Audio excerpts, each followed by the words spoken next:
별장에서 도망친 서연은 희주를 만나게 되고 서연이 도망친 것을 알게 된 대표의 부하들은 서연을 잡으러 오게 됩니다.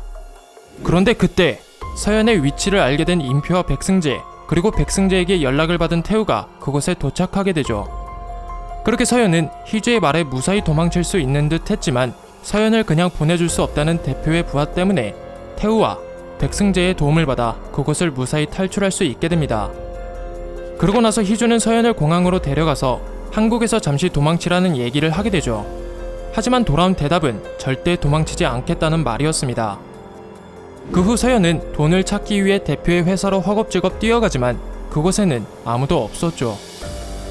알고 보니 도박 사이트 대표는 태우의 상사였던 놈에게 연락을 받은 뒤 바로 돈을 가지고 도망친 것이었습니다. 그리고 마침 자신을 찾아온 태우에게 경찰이 오고 있다는 얘기를 듣게 되어 일단 일보 후퇴하게 되죠. 그렇게 태우는 서연에게 이제 그만 그 돈을 포기하라고 얘기하지만 역시나 절대 포기하지 않는다는 얘기와 당신은 이제 그만 빠지라는 얘기까지 듣게 되면서 결국 헤어지게 됩니다. 한편 서연과 헤어진 태우는 백승재를 찾아가 서연이 안전해졌으니 승합차를 운전했던 운전기사에 대해 물어보게 됩니다. 그러나 돌아온 대답은 너의 동생이 이유 없이 죽었겠냐는 것과 동생이 운반하던 그 100억은 이 세상에 존재하면 안 되는 돈이라는 얘기였죠. 알고 보니 3년 전 3천억대 투자 사기를 저지른 레온은 전리품으로 100억을 현금으로 만들었습니다. 그런데 누군가 레온의 위치를 누설해 그 돈을 도박 사이트 대표에게 잠시 맡기고 자신을 찾아온 경찰과 맞닥뜨렸었죠.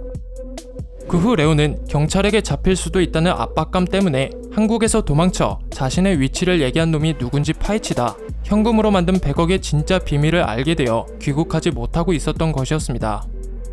그뿐만 아니라 희주 또한 재훈에게 그 100억에는 비밀이 있다며 그 100억 안에는 절대 쓰면 안 되는 1억이 있다는 얘기와 그 1억이 레온을 잡을 수 있는 유일한 열쇠라고 얘기를 하게 되죠. 더불어 태우의 동생이 죽은 그날 밤 운전기사가 태우의 동생을 데려가려 했던 곳이 있었을 거라는 것과 그곳에는 태우의 동생을 죽이는 것뿐만 아니라 레온이 한국에 들어올 수 있도록 100억을 없애기 위해 누군가가 기다리고 있었을 거라는 얘기까지 듣게 됩니다. 그 말을 듣고 화가 난 태우는 도박 사이트 대표의 위치를 알려달라 말하게 되고 희주는 재훈에게 자신 또한 그 투자 사기의 피해자라며 레온이 안심하고 한국에 들어올 수 있게 서연이 훔친 모든 돈들을 일부러 넘겨준 거라고 얘기를 하면서 앞으로 레온을 잡는 데 도와달라고 말하게 됩니다.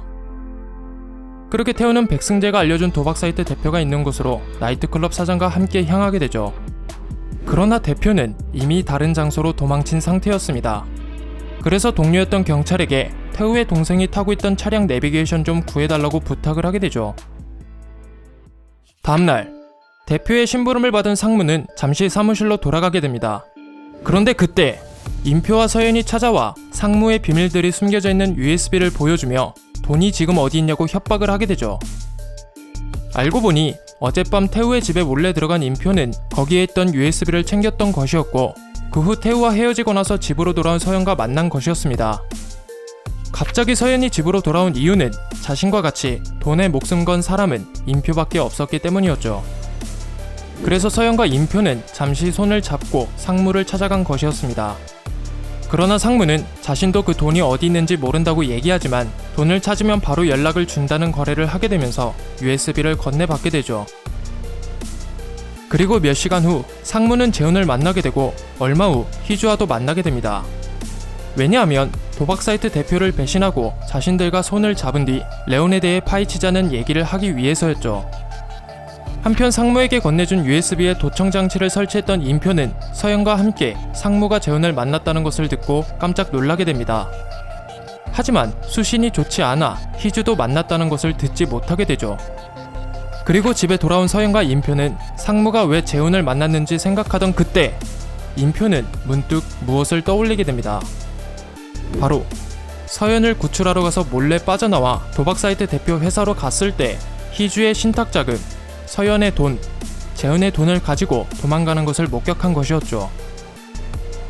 돈가방이 전부 3개였다는 것을 듣게 된 서연은 희주가 자신을 구해주러 왔을 때 돈을 다 넘겨줬다는 말을 떠올리며 재훈의 배후에서 희주가 무슨 꿍꿍이를 벌이고 있다는 것을 눈치채게 됩니다.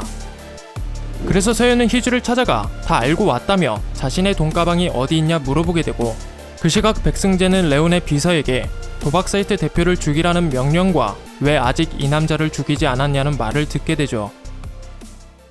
서연은 자신이 훔친 돈을 도박 사이트 대표에게 전부 가져다준 희주와 앞으로 어떤 관계가 될까요? 그리고 백승재는 레온의 명령에도 왜 태우를 죽이지 않고 있는 것이며 모든 일의 중심에 있는 이 레온은 도대체 누구일까요? 구독, 좋아요, 알람 설정은 저희에게 정말 큰 힘이 됩니다.